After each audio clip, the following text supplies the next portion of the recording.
Voici comment on peut répondre à la question 16 de juin 2016 de l'examen CST secondaire 4. Fait que si tu réponds à tout ça, tu aurais tous tes points. Si tu oublies des petits bouts, ben imagine-toi que tu perdrais des points un peu. Premièrement, il faut bien comprendre l'énoncé. Donc là, nous, on te dit que dans les figures qu'il y a en dessous ici, la mesure de JNL, c'est l'angle qui est ici, est égale à la mesure de l'angle RQS, qui est là. Donc ces deux angles-là sont pareils.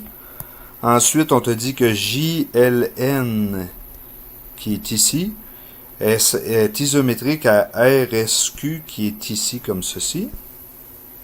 Donc ces deux-là sont isométriques. Ça, c'est la première chose qu'ils nous disent ici en haut à gauche. Ensuite, on a deux triangles. Puis là, ils te demandent, montre-moi que l'aire du triangle QSR, ça veut dire celui qui est ici, là, le triangle qui est là, QSR ici, est de 7344 cm². Là, c'est tentant de faire 102 fois 144 divisé par 2. Peut-être que ça fonctionnerait, mais c'est sûr que c'est pas aussi simple que ça. Fait que ça, c'est la première erreur à pas faire. Qu'est-ce qu'on a de besoin pour trouver l'aire d'un triangle? Ça, c'est l'autre affaire que tu peux te demander.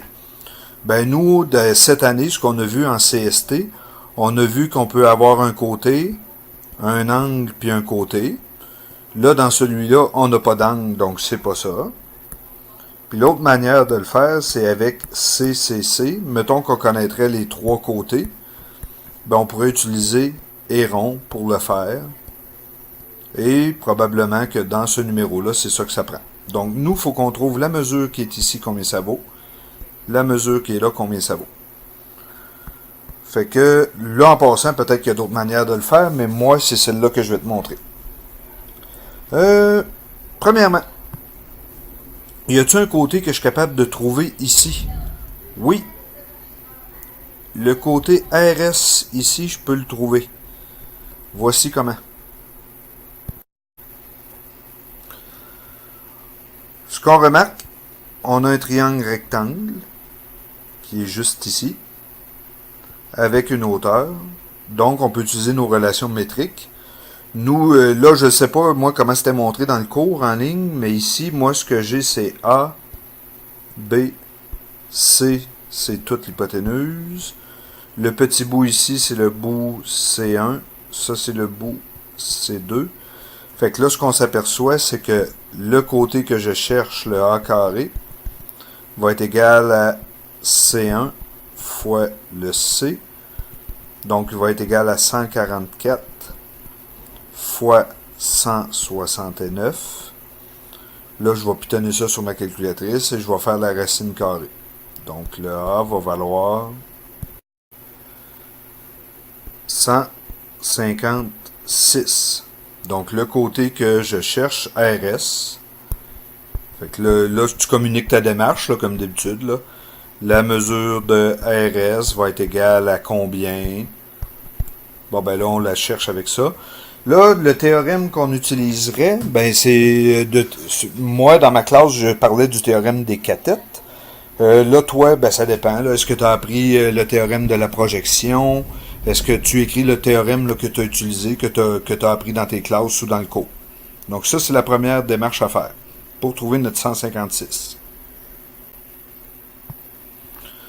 Là, ce qui me reste à trouver, c'est le QR qui est ici, pour être capable de faire mon rond après. Là, c'est bien important. Avant de le trouver, il va falloir que j'aille voir le triangle de tantôt. Pour trouver la mesure que je viens de te parler là, on va utiliser le petit triangle NLJ qui est ici, et on va venir trouver la mesure de NJ. Donc, pour trouver la mesure de NJ, on va utiliser le même théorème que ce que je viens de dire là. Nous, on remarque que le x au carré va être égal à 45 fois 125. Excuse sur l'écriture. Fait que là, on prend notre calculatrice. Là, je vais faire la même affaire que toi. Là. 45 fois 125 On fait la racine carrée de ça. Ça nous donne... Il me semble que ça marche pas. Ouais, ok. Attends un peu, on va le réessayer. 45 fois 125. Racine carrée, ça me donne 75. Donc la mesure que je cherche, elle vaut 75 ici. Et je vais me servir de cette mesure-là pour aller trouver la mesure du troisième côté. C'est là la passe-passe qu'il faut que tu me suives comme il faut. Là, voici un résumé de ce qu'on vient de trouver. On vient de trouver le 75 qui est ici. On vient de trouver le 156 qui est là. Au départ, on avait dit que l'angle rouge était égal à l'angle rouge, l'angle bleu était égal à l'angle bleu. Là, ce qu'il faut faire attention, c'est évident qu'ici, c'est x2. OK? C'est sûr que c'est 150. Mais avant de le faire, il faut que tu me montres que tes deux triangles sont semblables. Pourquoi qu'on sait que le triangle JNL est semblable au triangle excuse pour l'écriture, QRS. Pourquoi qu'on le sait? Ben par AA. Donc nous, ce qu'on sait, c'est qu'il y a deux angles pareils. Donc l'angle L, ben ici, là. OK, tu le recopierais. Puis là, tu dirais, ben je sais que mes triangles sont semblables par AA parce que au départ, ils m'ont dit que les deux angles sont pareils. Une fois que j'ai fait ça, là, on est capable de... OK, ouais, je vais juste dézoomer. Je ne veux pas le couper. Là, on va être capable de trouver que le côté QR qui est ici, que j'ai mis en vert, combien qu'il vaut? Ben, nous, on sait que la mesure de QR sur 75 va être égal à 102 sur 51. Pourquoi? Parce que tu as appris cette année que dans les triangles semblables,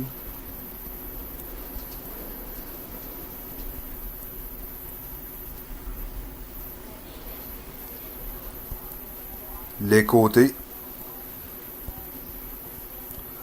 homologues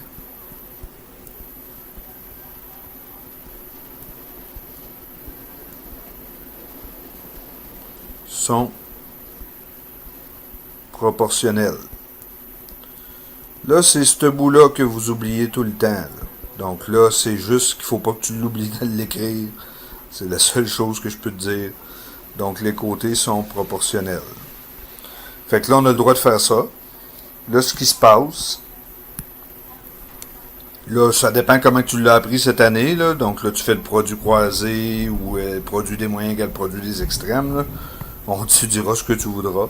Fait que là, on va trouver la mesure de QR vaut donc 150. Là, on a trouvé nos trois côtés.